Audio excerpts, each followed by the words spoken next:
No. Oh, I'm hello, muted. Gabriela. How are you?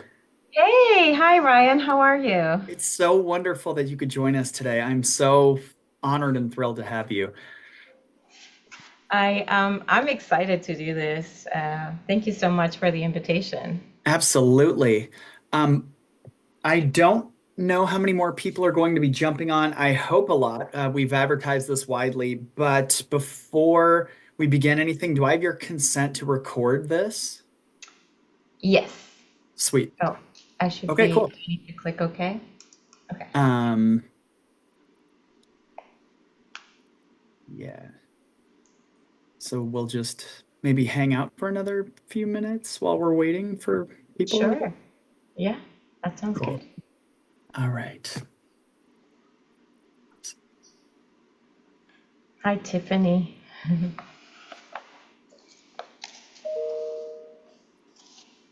for Thanks for giving a talk for our group. We really appreciate it.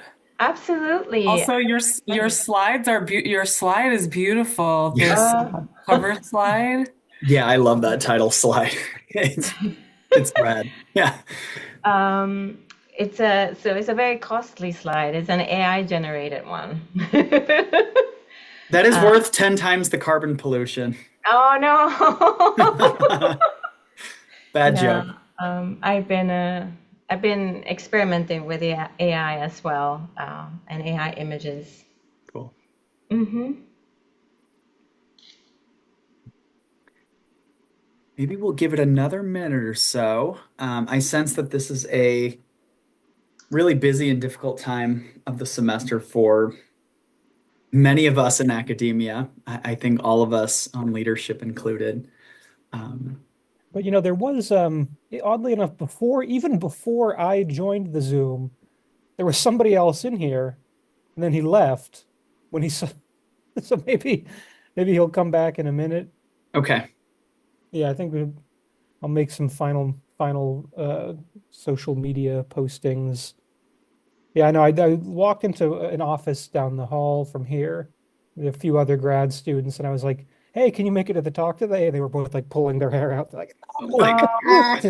Oh Oh yeah, no. I'm a few weeks behind in grading and I have a meeting right after this. Like life is busy and this is Yeah. also incredibly worth it, Gabby. So, Oh, uh, thank you. Thank you. I hope it fits the bill. I've had a series of exchanges with Owen about like I'm verging on the edge of something different from what I usually do. So I appreciate you being here.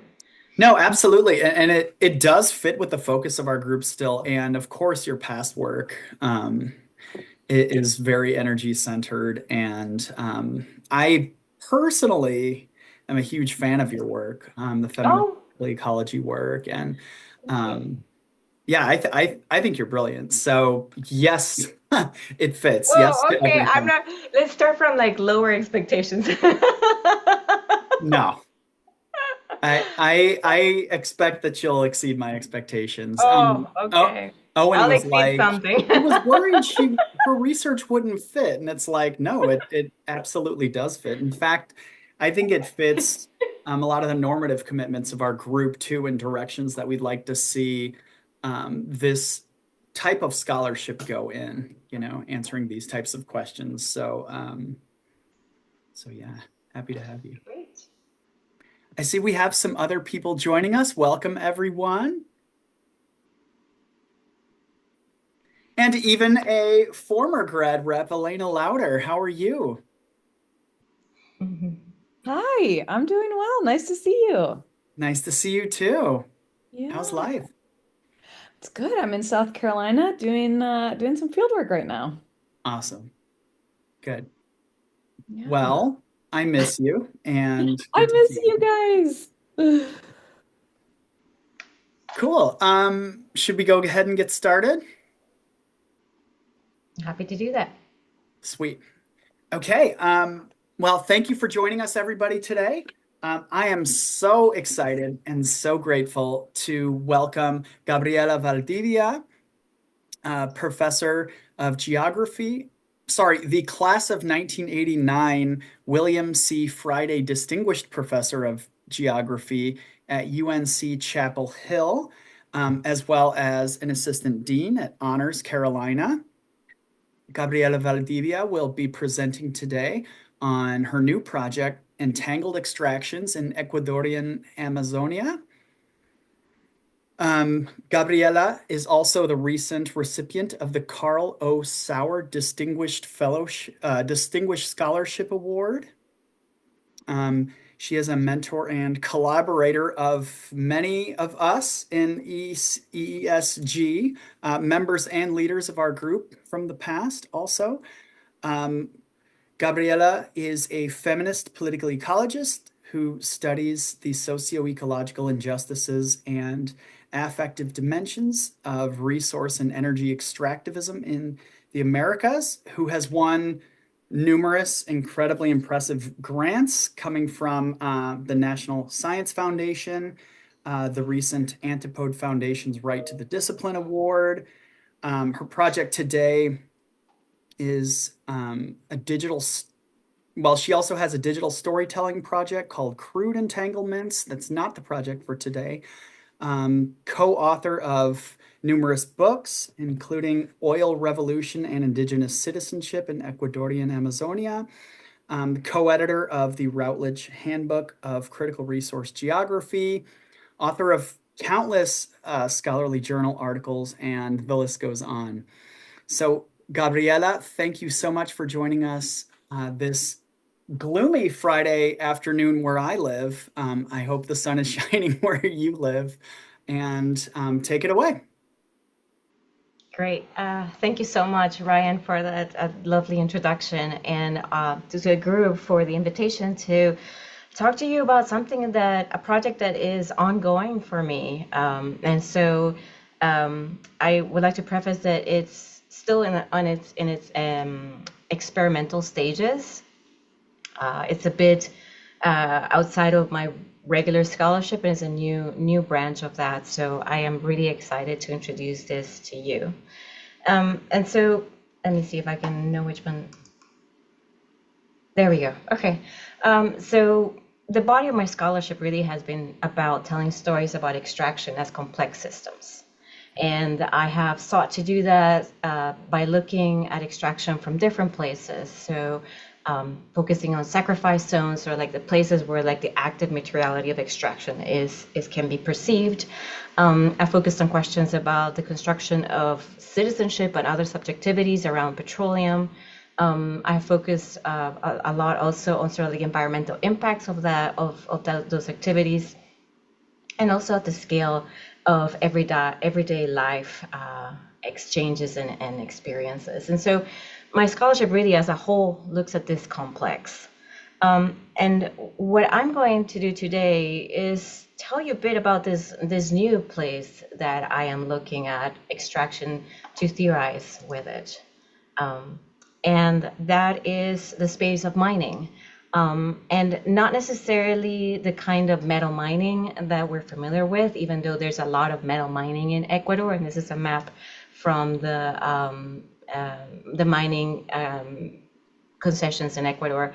The kind of mining I'm interested in right now is it's mining for construction materials with an emphasis for urban growth, and how this is happening in some of the parts of the Amazon where this type of mining was not happening a few decades earlier, but now really it is taking shape.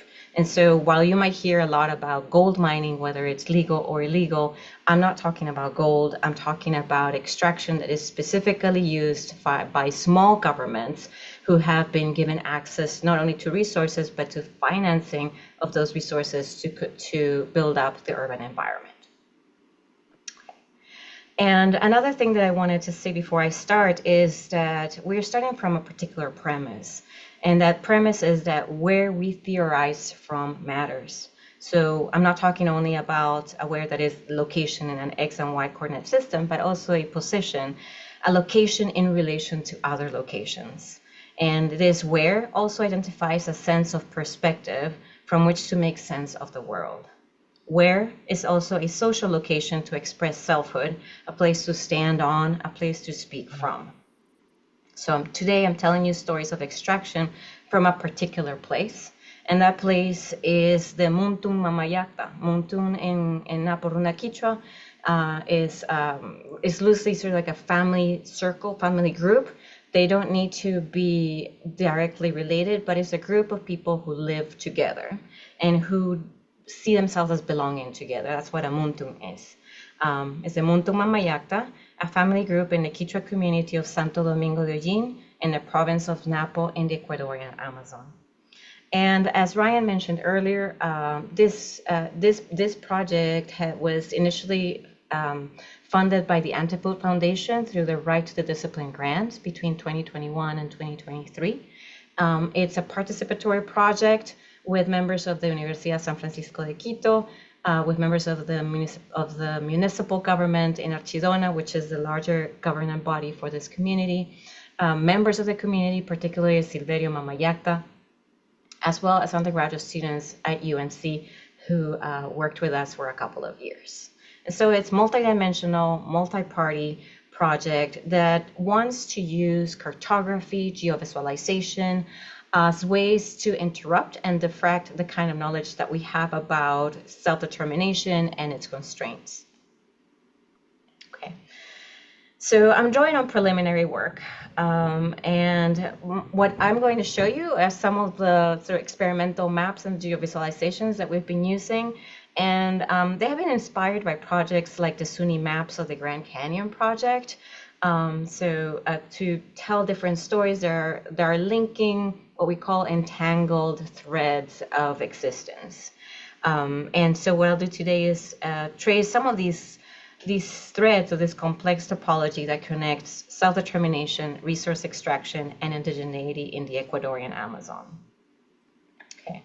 I also wanted to show you some of the photographs from our methods, our project collaborations. They involved a lot of embodied mapping and embodied storytelling, so stories that were told in particular places that were elicited from place. There were also oral histories with the members of the Mamayacta Muntun in Santo Domingo. We were filming each other. You will see multiple phones coming from different directions. We also used a lot of art and creative products to mediate some of the expressions of place. We used digital technologies, we used drones, and we also traveled the landscape, whether we were walking the landscape or we were tubing down this rapid. We were trying to sort of be in place, to be connected to place. And we also were very particular about the kind of approach that we were taking. We were following what Michael Lusendowski calls somatic poetry. So thinking with life and story as being part of the same thread, and that there's a co-authoring between humans and other beings that connects past lives, history, myth, and the body and the various subjectivities in the Amazonian, in Ecuadorian Amazonia, and in particular with the Naporuna. And so whatever products we created, sometimes they were in one place and sometimes the products moved to different locations. In this case, we printed a map on cloth and it traveled with us to different places, just to change the ways, the sense of place that we were telling stories with. Okay, so I'm going to now walk you through some of the abstract theoretical framing that comes with this project, because we sort of wanted to be working with something that we all could understand was flexible enough and could bend things enough for all of us without having to determine specific categories of theories or of subjectivities that would cloud how we were thinking collaboratively. So the work that we found, and in my case, I find it most useful, has been the work of Karen Barad as a physicist and a feminist historian of science.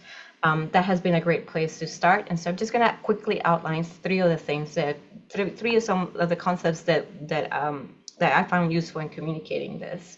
And that's interaction, diffraction, and touching. So rather than conceptualizing agency as a property of individual subjects or objects, Barad builds on their analysis of like theory to propose that the technologies we use to represent the world are constitutive of the very phenomena these describe. So that's why they use the term intra-action rather than interaction. It is not assuming that they are separate individual, but that they are co-constitutive and mutually produced. And through this process, I'm going to be showing you some, as I talk, I'll be showing you some of the images of the work that we're doing. And in the next one, you'll have some video as well. To explore interaction, Barad points to linked moments of diffraction and touch. In conversation with Haraway, Barad suggests examining phenomena or events not independently but through one another, to look for patterns of constructive and deconstructive interference or diffraction. When phenomena touch, their trajectories change and their boundaries blur. Feminist scholar of science Puig de la Casa refers to touch as co-transformative. So I draw on these insights to inform how I use visuals, overlays, and maps to engage with the interaction of indigenous self-determination and resource extraction in the Ecuadorian Amazon, specifically mining. I'm not using these creations to represent or to mirror reality, but to queer and expand storytelling of how social differences are created, how they matter, and what effects they might have on indigenous futures. So diffraction and interaction resonate with the images you see here, and these are on a looping base. We are walking on the banks of the Rio Ojin, which is the main river here, sharing stories about the world from this place under a particular tree, which is a Yutsu tree or the Siglia longifolia, whose trunk and root system are entangled with the river. The tangible effects of mining are not readily visible to the unfamiliar eye. The river can rise up to 10 meters high, carrying large volumes of sediment, logs, rocks, which are then deposited on the banks, constantly configuring and reconfiguring place. The trees and the river touch, holding the riverbank with roots and sedimentation. Large logs and rocks leave marks on the bodies of the mature Yutsu trees like this one, scars that remind us of the energy trajectories from the Andes to the Amazon. Fixed lines or coordinate systems cannot mirror or represent the agencies of river, banks, rocks, trees, and land. And so many of the stories that are shared on the places like this Yutsu tree. And I wanted to show you first some of the entanglements that are part of these trees. The roots are exposed because of the ways in which the water level flows varies, but also how it exposes certain things that under certain conditions are not visible. And that's, for example, this boulder on the right-hand side. That is a boulder bigger than a head. And you can see that it is the tree and the boulder have fused to the point where there's nothing that can go in between them. They've become one unit that is this Yutsu tree in place. And a lot of the stories that we've been recording from this particular Muntum are very similar. They echo these relationships of entanglements, of structures, of a certain kind of design of how life is experienced.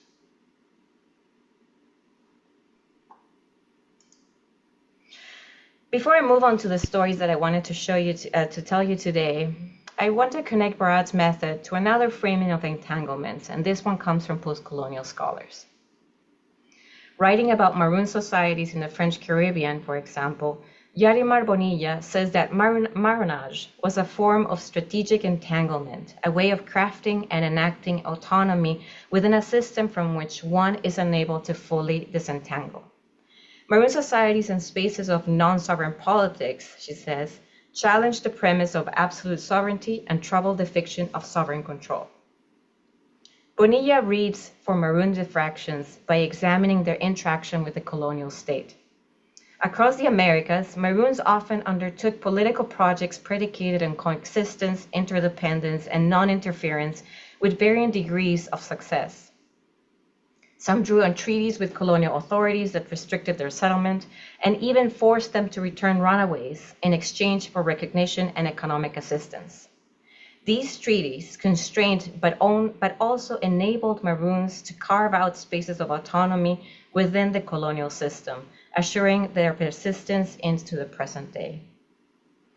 Drawing on Bonilla, Celeste Wilson also writes about the complex topologies of structures of unfreedom from a different location, Montgomery County, Maryland. She argues not only that the legal categories, but also the physical and built environments are used to both adapt to systemic constraints and to maintain spaces of freedom when the path to liberation is not clear-cut. These observations on spatial strategic entanglements resonate with the trajectories of Amazonian communities. Take, for example, the case of the Pueblo Quichua de Rucuyacta, and this is a picture taken from inside the main office of the organization. And it is Pueblo Quichua de Rucuyacta, and its initials are PKR, so I'll be referring to it as PKR, which is how people typically talk about this community because it's just such a long name. This is one of the leading organizations in the province of Napo. In the 1970s, PKR, Pueblo Quichua de Rucuyacta, drew on ancestral connections to place and adopted the language of land colonization and wealth production to make themselves legible to state institutions. That same subject position later threatened to tear apart the collective in the 1990s, when conservation legislation prioritized preservation, not production, as the proper way to be indigenous on the land. Later, in the 2000s, when sustainable tourism and entrepreneurial commercial activities were favored as the ways to be indigenous on the land, PKR again was forced to reconfigure its position, turning to the commodification of traditional practices to be legible. And if you ever have seen Runa tea, that's part of what PKR is involved in. It's sort of like the commodification of a particular traditional drink, the Wayusa, as something that can now be commercialized and sold elsewhere. Through each of these moments, PKR's leadership adapted their position to protect their constrained sovereignty. PKR's strategic negotiations are connected to the contemporary entanglements of the community of Santo Domingo, which is the one that I am focusing on, as many residents of Santo Domingo are descendants of former PKR members who left the community due to legal and other disagreements. So next, I'm going to use storytelling and geovisualization to trace how things like urbanization, racial property regimes, and mining are entangled with self-determination in Santo Domingo. I just wanted to also point out that this mural will have different iterations of the same mural, which is telling a story of origins and myths that are connected to the Sumaco Mountain and the Napo Galeras protected area as a space of ancestral origins for the Mamayactas. Okay, so let me start with mining. Mining has its own complex topology. In Napo province, about 40% of mining is dedicated to the extraction of construction materials. Earlier on, I mentioned gold and other metals like silver and copper. That is about 56% of the mining concessions that you have in Ecuador. 40% are for construction materials, and then there is a much smaller percent, like around 3%, that is non-metals. So silica, arcilla, I can't remember what that is in English, but sort of like much finer non-metals. As of 2023, 26% of the mining dedicated to extract construction materials is conducted under the legal category called libre aprovechamiento. In English, libre aprovechamiento is directly translated to free for the taking. And this legal category is to be used of places of concessions to be used exclusively by local governments or smaller scale governments to extract materials for the construction of public works projects. So roads, schools, sports complexes, housing, all those kinds of things. The mining concessions in Santo Domingo are of this particular legal category, libre aprovechamiento, and they service the needs of nearby urban centers. So I think you can see my little arrow. This is the community of Santo Domingo. This here is the Ojin River. This is Bending Rapids right here. And these are the concessions. Blue is concessions that are used by the municipality. And the tan orange color, those are used by the province level government. Radio and television communications confirm the destinations of these materials. And I wanted to also give you a visual that we've been working with, which is sort of like this organic representation of urban growth in the province of Napo. But you can see these very same patterns throughout the Amazon. This is a composite using landscape imagery from the 2000s to 2023, and we try to model it around an organic growth version of things. So think of like tree rings, for example, where the lighter pink areas are the older urban areas, or have been urban for a much longer time. And as it expands, you see these rings of expansion, and the pinks getting much deeper into a fuchsia. And the areas that are in fuchsia are the most recently urbanized, or the areas with that have high reflection properties that are picked up by the satellites. Typically large clearings or impervious surfaces. You can see that there's definitely been a growth. Much of this growth has happened throughout these 2 decades, and they coincide with the government of Rafael Correa, who had sent whose project was the Revolución Ciudadana, and it was largely based on a urbanizing, modernizing model of state government, and a decentralization of urban decision making, so that the smaller governments could use funds from oil rents and other resource rents, but mostly oil rents, into investment in public works and urbanization. So where's my remark? There we go. Okay, and this is a close-up of the area where we're working. This is on the right-hand side is the community of Santo Domingo with its different land plots mapped out, and you see both the river, and you can see the process of urbanization over the last 2 decades. And on the left is a zoomed out version to show you where it is. And where's my marker? Okay, so this is where Santo Domingo is, right around this bend.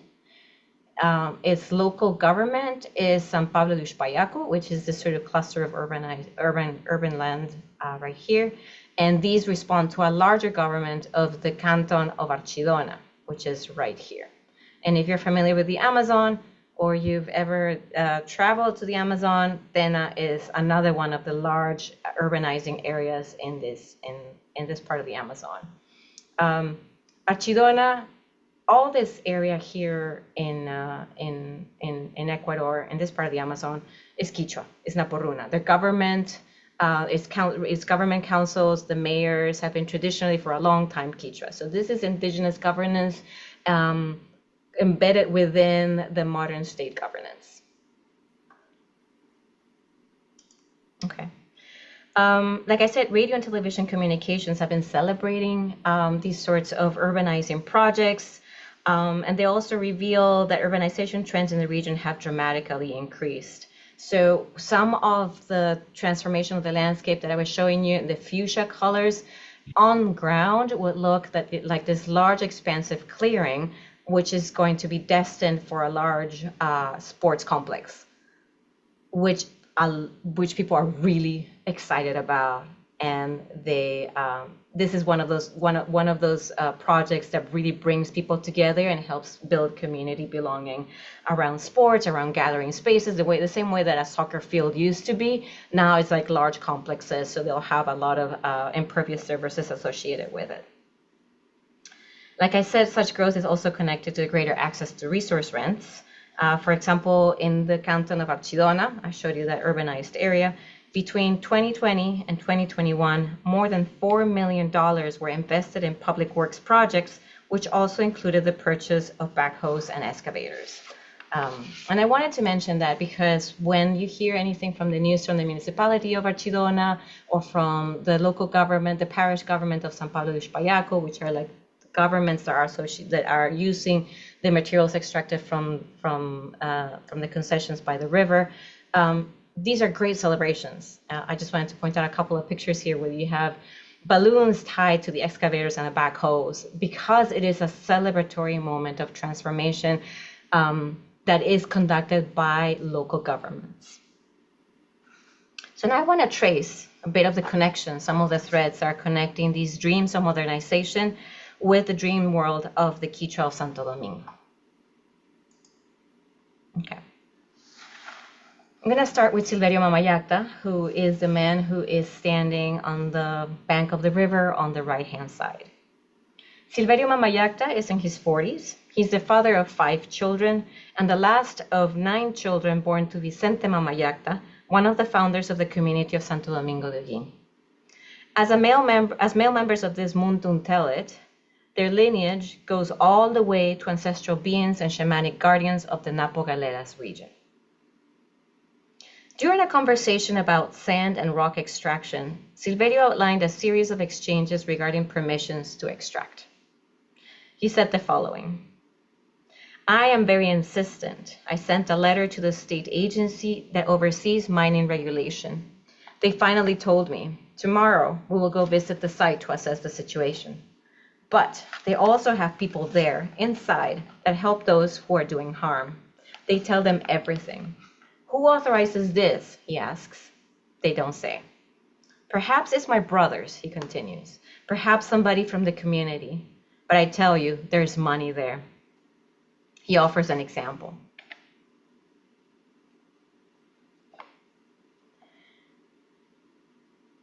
He says, the municipality takes out the material. They stock it and then they sell it. The municipality then drafts a contract, gives the contract to X contractor who then buys them from the municipality, and the money does not go into the municipality's coffers. It all goes through and to the people who sign and negotiate. They tell me, if possible, don't take out material. But if you do, make a good deal. Make a good decision, they say. Let them help you build a structure. Let them help you finance something. The director of finances says this to me. He's my friend. He says, brother, don't worry. I am going to help you get a mining concession. But at this very moment, they are not giving mining concessions because there's a moratorium. Right now, there are no permits. So what the municipality does when no permits can be issued is a tie, or making a tie, an amarre. An employee creates a false document, authorizes it, and they can take material out. The other day, people who needed the material for the road came, and they said they needed it urgently. They said to the owner of the land, please recognize us, we will help you. And in the end, they took out about 1,500 tons of material. An engineer from Public Works says to me, negotiate. The local government of São Paulo do Espayaco is building a new synthetic field and needs 200 truckloads. He says, I will help with the truck bed. The parish will contribute the excavator. The parish then says, Silverio, let's make a deal. I will put the excavator, I will charge 30, you can keep 20, and we're going to take out 200 truckloads of material. And the municipality took it all, and they created a stock. I don't think the mayor knows. The one from the parish negotiated with the contractor who is making the field and an additional complex. It was all a deal. Imagine 200 truckloads at $70 each. And when I'm not here, the people who are building a field or a stadium come to my brother and tell him, we're going to help you. We will give you 30 sheets of zinc and some money, and you will give us authorization. And my brother takes the deal. That is outside of legality. The council has not authorized entry. There are no legal documents yet. He can't get permission. But they gave my brother money, and he returned home drunk and went to sleep. And now Sica Ecuatoriana, which is a mining company, has arrived. In another conversation, Silverio describes how he left a document at the Ministry of the Environment to prevent the local government's crew from receiving authorization to enter. He says, at the end of the day, anyone here, we have no salary. I, or the people who live here, we live from fishing. And the smell of diesel, the smell of fuels, of lubricants, all that drives the fish away. When we fish, there's nothing because of mining. A while ago, mining stopped because of a moratorium. After that happened, there was good fishing. Mining harms our spirits, our amus, and the yakus. Amus are the sort of the beings that oversee the space, and yakus are the people of the river. Yaku is agua. Water. The river gives me a warning. It tells me in a dream. So I say, what do? How do I do this so that mining doesn't have this effect, so that there is no more taking? Silverio's siblings have also mentioned that the river has reached out to them about mining.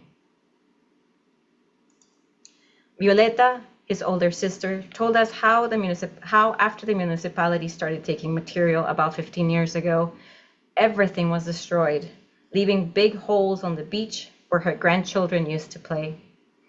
Around that time, Yakuruna, the people from the river, would visit her while fishing or at the beach.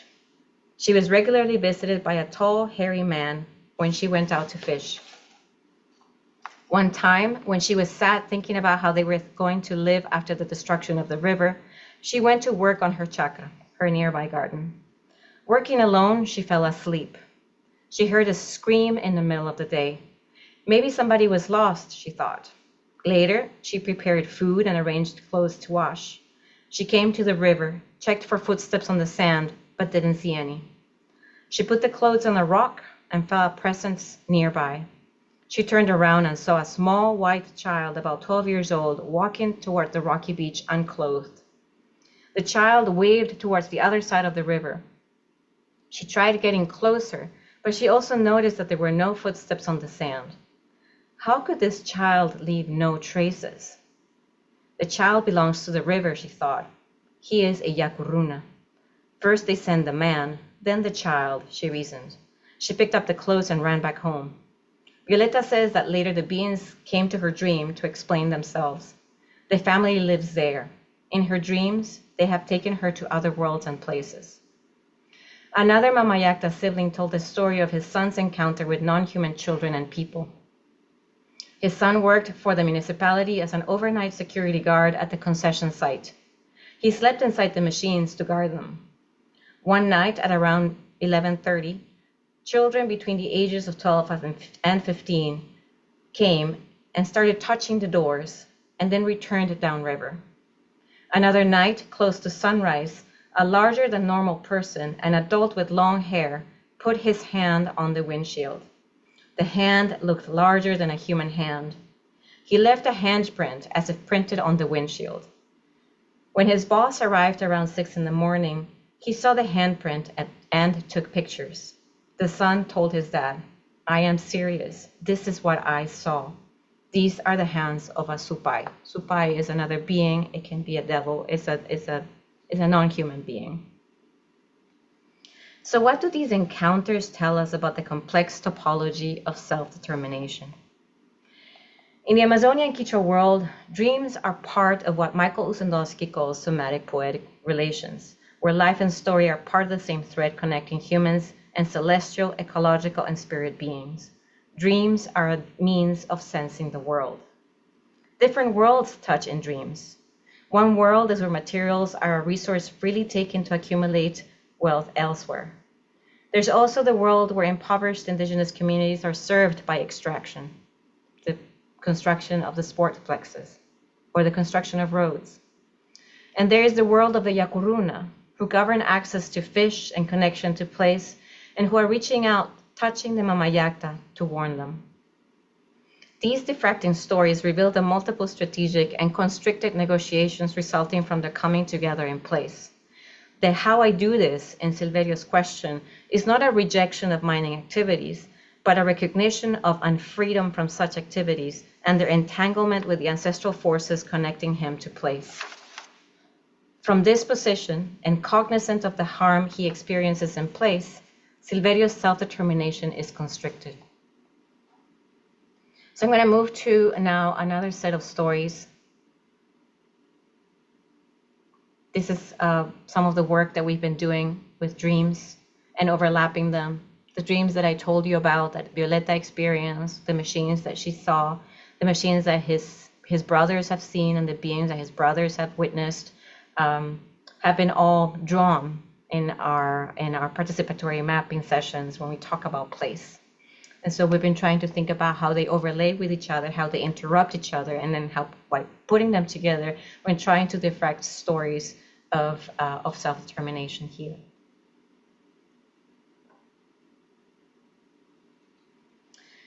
The inspiration for this second set of stories is a map, which is the map that you see on the left. More precisely, is how this map circulated among various users revealing key lessons about the challenges and possibilities for cartography to express indigenous sovereignty and self-determination. Created in December 2023, this map originally was about 6 feet long by 3 feet tall and hand-drawn by 3 brothers of the Mamayacta Muntun, Silverio, David, and Angel. Creating this map was a spur-of-the-moment idea. We had planned to walk alongside the Rio Jin to geolocate sacred sites as part of a collaborative project to indigenize mapping, but a heavy downpour diffracted our plans. Mindful of how place is indeed an active collaborator in mapping practices, we decided to first map from where we were. With a blank slate of paper pasted on the wall, the 3 brothers proceeded to visualize their relations with place. From top left to bottom right, or starting from high ground heading down to the river, downriver, they detailed curves and added symbols to narrate embodied memories of encounters, what the toucans signal when they sing, where waterfalls originate, where the river is mild and where it races with rapids, where the tall grass grows, or where animals cross the river. They also traced memories, where people have been lost, where they or their siblings have crossed paths with unusual beings, or where they have felt presence that was not human. These moments came from memories of being in relation with place, from what they call yachana, which is knowledge, as well as rixina, which translates into mutual recognition. You recognize place and place recognizes you. Learned from personal experience and from intergenerational transmission. Their map resembled other maps that the Mamayactas have previously co-created, detailing stories of Yachana and Rixina that this Muntun in particular has with place. And so these are some maps that were created in 2021 that are narrating points of origin, connecting the community to the Napo Mountain and the Napo Galeras protected area. There are other maps who detail as well the presence of non-human beings along other species that they recognize and they've labeled, both on land and in the river. We wondered, what if these maps circulated, and this map in particular, the one that they had created, circulated? What could this circulation tell us about the entanglements of self-determination, extraction, and indigeneity, and what sort of interactions would it generate? So we scanned and printed the map on a large cloth, and the map then traveled to engage with local government representatives, historical Quechua political leaders, and other communities. It also came back to Santo Domingo, where it encountered other Mamayactas as well as youth. Government representatives told us, this is a good map, but a better map would use different standards. A well-known Quechua political leader told us a better map would use data layers with points, lines, and polygons that demarcated meaningful boundaries, like transportation routes and housing infrastructure, or where extraction concessions are located. A better map would have the markings of Newtonian space, a container of relations that can be measured, represented, and defended via standardized conventions. A better map would hold Cartesian values, X and Y coordinates, to locate useful things such as distance and proximity from the road and the boundaries of property, where families are settled, who has exclusive rights to land, where are the plots. In such a map, where do place names? Where does the Quechua knowledge that is encoded, located, organized, and stored in a landscape go? Where would these events, memories, and names that the Mamayacta brothers drew live? Both maps communicate, but they communicate different things. One is a conversation about settlement. We live here. The other one expresses why we are from place, why we are for place. These maps communicate different epistemological, ontological, and material histories. So some of the work we've been doing is sort of, again, putting together these different ontological ways of knowing place and overlaying them with each other to locate where things are without the assumption that they're exactly within a concession site, but that these are the place names, the stories that make place. Making sense of these diffractions requires some context, so I'm offering you some of that now. I'm going to start with a story again. The first story comes from the archives of the Ministry of Government in Quito, as well as the archives of the Ministry of the Government of Napo. These are archives from the 20th century. In these archives, there are reports of, one, accusations against land lawyers and colonists occupying indigenous lands, and of threats and use of violence to force indigenous peoples off the land. There are also accusations of indigenous peoples selling land to colonists, as well as of indigenous peoples being duped into signing documents that effectively relinquish their rights to land. In such cases, indigenous peoples who brought these concerns to the state were accused of colluding with anti-state forces. There are also requests from indigenous peoples to the National Institute of Colonization to have their ancestral claims to land legally recognized. In these reports, we also find the names of the great-grandfathers and grandfathers of current residents of Santo Domingo. Taken together, these reports demonstrate multiple moments of strategic spatial entanglements where indigenous peoples adopted and mobilized legal mechanisms to protect claims to land, private and collective, to survive the structures of unfreedom. The second story comes from the archives of PKR, the organization that I mentioned earlier, as examined by Mark Rogers and Juliet Erazo. One of the prominent stories that these scholars tell about these archives is a dispute between the leadership of PKR, which then was referred to as a cooperative, and a family group who formed its own organization, the Mamayacta. The conflict was centered over land in Enapo Galera's protected forest, which is here if you see on this map. This is a Rucuyacta, the territorial boundaries of Rucuyacta as recognized by the state. And you also have in green here the bounds of the Parque Nacional, the protected area of Napo Galeras. And when I showed you earlier a hand-drawn map of stories of myths that connect to the Sumaco Mountain, that Sumaco Mountain is associated with this protected area. All these rivers that are coming from this, that are stemming from this particular high place here. And Santo Domingo, if you can see my cursor, is right here at the south end of Rucuyacta.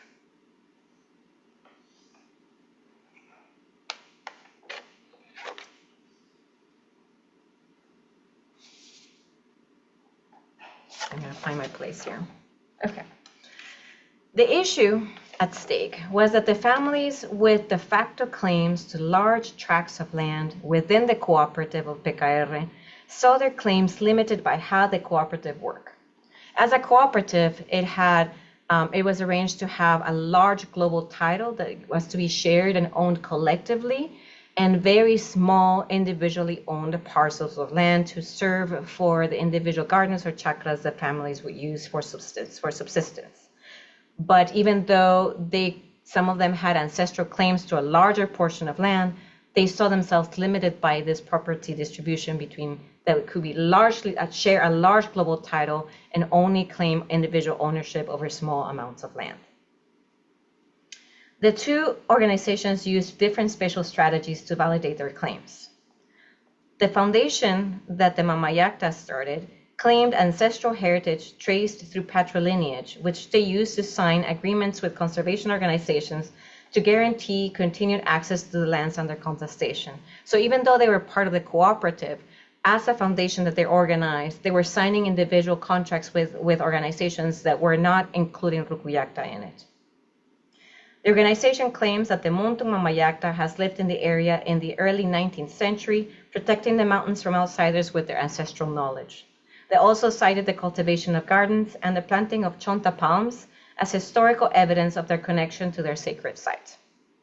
Even in the maps that they created, hand-drawn, you can see like the plants, the chonta plants drawn on the map as part of that territorial claiming. PKR, on the other hand, used alliances with indigenous federations and legal documents stating their right to land to maintain their historical claim over the disputed area. After a series of confrontations and attempts to discredit each other, some members of the Montong Mamayacta left PKR, settling further south on the Rio Jin, including what is today Santo Domingo. So I'm going to move to that slide now. And this is the very south tip of Rucuyacta, the PKR organization. And this, the center part is the community of Santo Domingo de Ujin. These conflicts over property have had consequences for Santo Domingo, which you can see on this map as we're trying to highlight that here. You can see the distribution of individual parcels of land These are individual properties. There's no global property rights in Santo Domingo. Unlike Rucuyacta, who had that sort of arrangement of space so that everybody could have a collective use of land, in Santo Domingo, there's none of that. What that does is that it also precludes them from working with conservation organizations that are interested in invested in global titles and supporting global titles.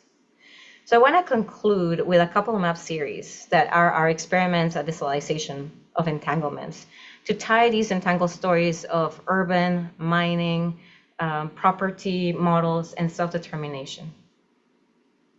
All right, so this is going to be maybe a little confusing, so I'm going to walk you through them because we're not using the maps to represent what is.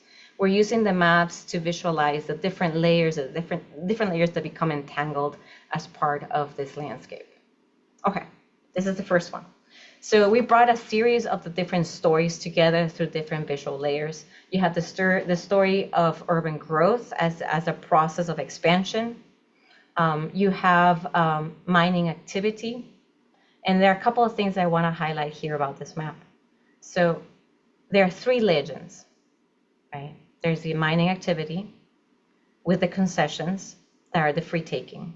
Right? And so if we zoom into this map here on the right, this is mining activity.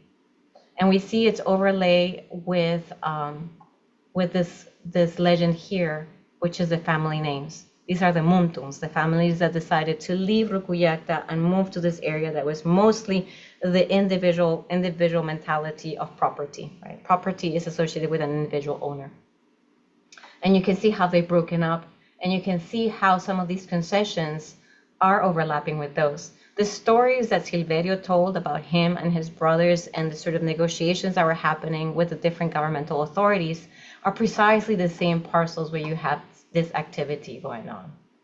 And what they outline for you is the constrictions of indigeneity that are happening in this particular location, that are part of the self-determination of figuring out how to survive, how to pay, how to have access to the wealth of modernization through the extraction of construction materials. So I want to bring us back to the original premise of telling stories of extraction from a different place. Using storytelling and mapping practices, I have sought to diffract extraction to get a sense of its design, to trace its complex topology, the thickness of the present, for understanding its entanglements with indigenous self-determination. Again, this is not gold. This is rocks, sand. I have shared stories about various phenomena, urbanization, dream spaces, somatic poetry, and property models to understand their mutual constitution and their iterative reconfigurations in this place. There are several constraints for exercising self-determination in the complex topology of Amazonian life. Some of these are related to the category of indigeneity. Its legal application has served to bound indigenous sovereignty and enable a restricted existence through legal and extra-legal processes of occupation, assimilation, and ultimately the erasure of the original ways of living territory. In the case of Santo Domingo, indigeneity works as an ongoing and diffractive definitional violence, as Canessa and Manuela Pic would write in their book about savages and civilization, or civilization and savages. This becomes evident in the stories connecting urbanization and mining. The co-transformation of rural urban spaces is changing how landowners in Santo Domingo know and recognize place, as well as how place recognizes them. Access to the comforts of urban modernity is greatly desired. Access to potable water, to roads that facilitate movement and access to services, sports complexes that build camaraderie, bring up people from other communities, potential marriage partners, as well as a sense of belonging. All of these are desirable goods whose existence is predicated on the ending of previous ways of being from place, via the river's dispossession and the dispossession of the Yacuruna who visit the Mamayacta Muntun in their dreams. Extraction diffracts their relations into radically different trajectories. In this particular case, into a form of indigenous settler urbanism. In seeking to trace the complex topology of self-determination, we find that the total rupture from the dominant system appears implausible, but simply navigating the system's contradictions feels inadequate. These shifts are particularly acute among youth. Within one generation, it is possible to lose access to language and connection to somatic poetry, through which connections to place and other worlds is possible. The loss is not complete, but the younger generations live the constraints of living in two worlds more intensely. How these young generations adapt and negotiate the strategic spatial entanglements that afford living multiple worlds will be shaped by how they navigate this thick present and its possibilities. So what sort of future to envision, what sort of future is possible will depend on supporting youth and understanding their predicaments. The maps generated served as an inventory for this thick present. They are also a language capable of infinite creative expansion.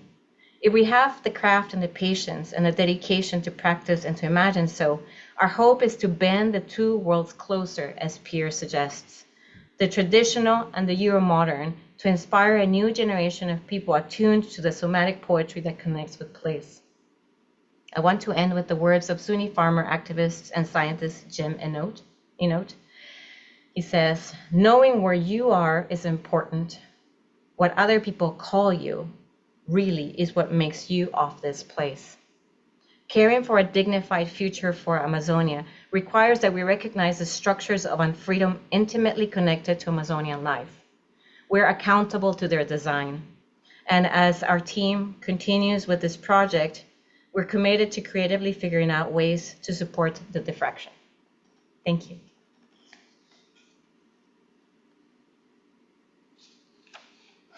Thank you so much, Gabby. That was an excellent presentation.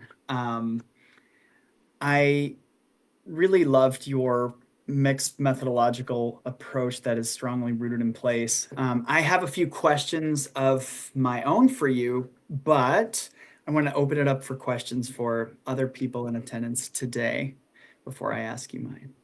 Does anyone have questions?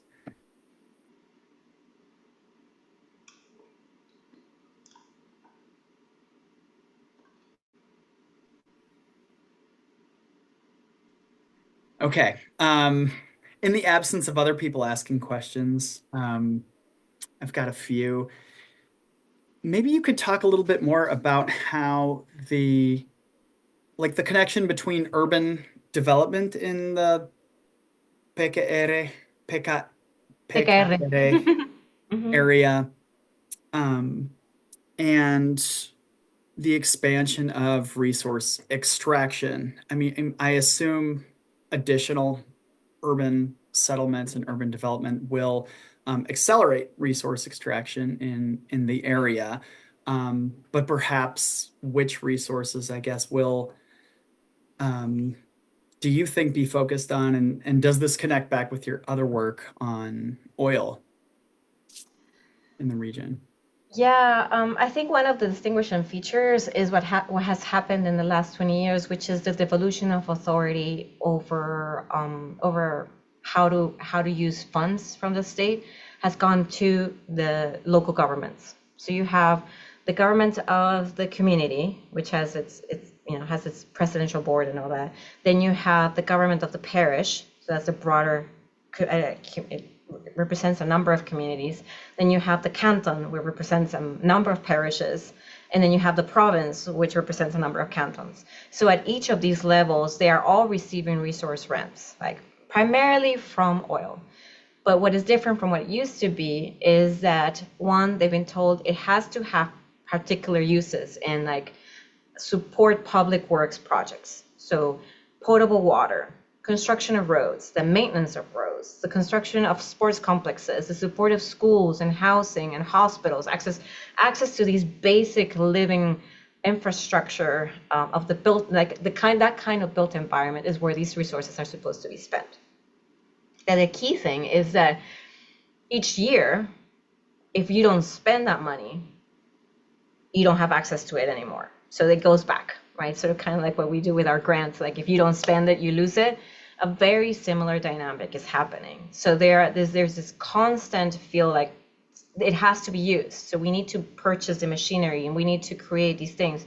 There's what you call a rendición de cuentas, a report that every year, every one of these different levels of government have to provide a report of how that money was spent. Now, a lot of money is goes missing, or it just sort of it just follows other channels.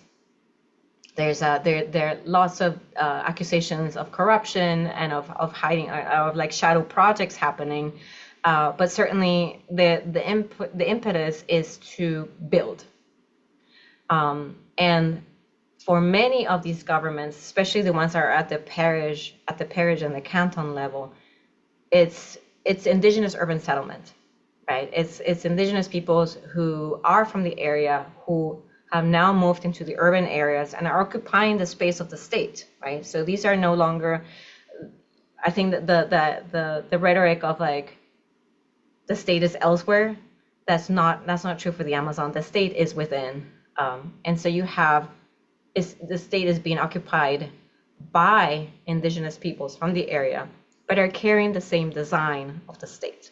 Okay? And so part of what we're doing is sort of tracing what the design looks like when we're talking about questions of self-determination that have been so broadly posed, right? And when we look at the constraints through which you can have the self-determination, but it's constrained, and it is because of these structures of unfreedom that is difficult to navigate. The existence of people is continuing, but it is shifting at the same time as it gets diffracted through the design.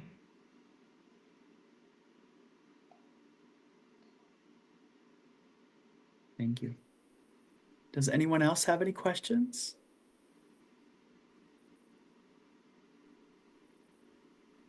I could ask a question. I know we're at time, so I'm sorry to hold everyone. But thank you so much, Gabby, for this really, really beautiful talk. It's nice to see you again, too. Yeah, you too, Nikki. I had a question thinking about, I really appreciated all the methodological details you shared, like the contingency of drawing a map because it was raining, and it also just to share some of your process of collaboration and thinking from like Karen Barad to Celeste Winston and Marunaj. And I was wondering if you could talk a little bit more about the process and the method that led you to Centering Dreams, and how you think about that in what seems like a very collaborative project. Yeah. I think you've touched on the experimental part of how we do research, because this is partly why Bharat is so useful, because we're not aiming to represent or mirror dreams. We're not aiming to use the technology to say that is what is out there, but the technology, the map itself, and the language that we use to describe the dreams itself is part of the dream process. Right? Every time a dream gets told, it gets told in a slightly different iteration with a different audience, with a different speaker. And that's part of their openness, right? Because dreams are not about determining what the future is. It's not predictive, and it's not sort of a Freudian kind of like it means this. But you make decisions based on how you experience those dreams. And so Bharat's work in sort of the diffractive and the element of touching, and touching as being co-transformative, has been really useful to try to put dreams in conversation with extractive practices as it shows up and as it touches the Mama Yacta, right? The Mama Yacta are really, really fascinating family, a group of people, because they are very in touch with place. This notion of Rixina, which is the mutual recognition between you and place, is part of what dreams are. Our space were to be expressed within dreams. So I can tell you a story, and a lot of it has to be told in the story form. It's not to be abstracted. But for example, Silverio tells the story of he often goes fishing at night. That's what many of his brothers do. No lights, no flashlights, nothing. You just, because you know place and the place knows you. And at one point he heard a strange noise, and his first instinct was, he does carry a flashlight, because why? He will do that too. His first instinct was, I'm gonna turn on my flashlight and ask who goes there. And then he stopped himself to say, but I don't need to do that, because whatever is out there knows me and I know them. And so that changed the way in which he moved in that space. That changed the way in which he related to it and asked permission of that place as being familiar with, this place is not going to harm me because I know him. I know the place and the place knows me. But with mining, you have a breakage, a diffraction of those relations, right? And so we can think with Supai, or we can think with the family that lives in Guitarracocha, which is where Violeta was talking about, reaching out to them, recognize us, right? Don't forget that we are related. Don't forget that we recognize you and you recognize us. And in Violeta's dream, they brought Violeta to their world to show her, and they fed her, they gave her drink, they showed her all sorts of beautiful things. And this is how we have our roads, and this is how we have our animals, as a way to reestablish that connection, right? And so those are the sort of the kinds of dynamics, relationships, of plays that we cannot just put out there and say that's separate, right? We're trying to figure out where that entanglement is and how it diffracts the design of extraction.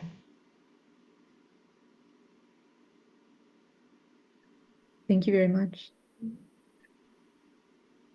Yeah, I think your work is so important because so many scholars that do similar research on extractivism, on anti-colonial resistance to extractivism, in a way, oftentimes they're a little bit distanced from place and people, such that they're more maybe epistemologically extractive, even if like normatively they're trying to stand in solidarity with that resistance. And I really think your work is really insightful, because I see this as a great example of work that is not, you're showing how the enclosure of land, the extraction of resources, leads to a constriction of, pluriversal worlding, an erasure of indigenous identities and lifeways, and through the co-production of knowledge, you're not doing research against extraction in an extractive way. And I think the Antipode Foundation also found that valuable. I remember that being part of the title of your grant. And so I'm just so grateful that you're doing this work, because I see it as kind of a model for other environment and also energy scholars to follow, as, anti-colonial, decolonial work against extractivism is in vogue now, Yeah, it's hard though. I'm sure, yeah. Yeah. But so awesome, like doing this work with, with the community, facilitating their making of maps and the somatic poetry. It's it's beautiful in a political sense, but also aesthetically and emotively beautiful, I think.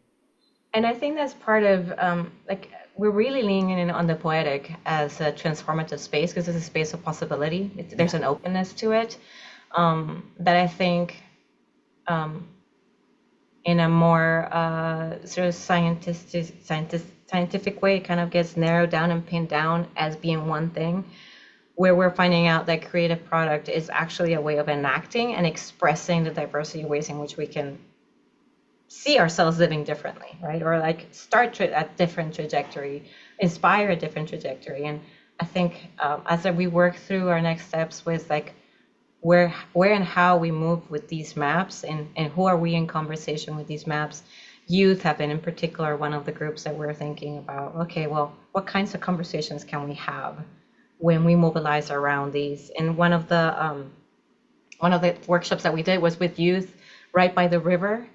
There were some pictures there where the map was sprawled out on the river, and their way of representing the stories and the dreams that they have, because youth have a lot of dreams too, in terms of encounters, in terms of things that they see, how, falling asleep on the rocks, you start having a conversation with the rocks.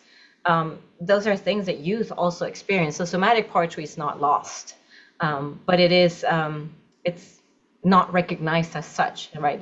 Its powerfulness is not recognized as such because of the societies in which we're like constrained and told, no, you can't think that. You have to be a technical, you have to be an engineer, you have to be. So they're like ways in which they're negotiating these constrictions as well. Yeah, and I think that matches the aspirations of a lot of the youth to become technicos and engineers. I recently did a project on like solar extractivism in Ghana, where we were doing research on environmental unfreedoms for solar development and the gender politics of dispossession and all that. But in the context of solar unfreedoms, there a lot of the people, a lot of the dispossessed peasants, their freedom dreams were like job related, extractive industry job related, you know. And that's not to throw shade on their freedom dreams, but I think the internalization of colonial resource extractivism is very pernicious, and I think focusing on the youth for the extension of this project is cool and smart, you know, because I mean they will likely grow up in in these areas, but also maybe progressing these projects, you know.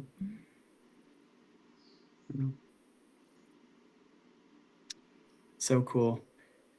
Well, I see that we're out of time. Gabby, thank you so much. It is an absolute honor to meet you for the first time and welcome you to our group. I hope you have a wonderful weekend, and it really means a lot to us that you were able to present your work today. Thank you. Thank you for the invitation and the openness. Appreciate that. Yep. Cool. Thank you. Great to see everyone. Bye. Have a good weekend. Thanks.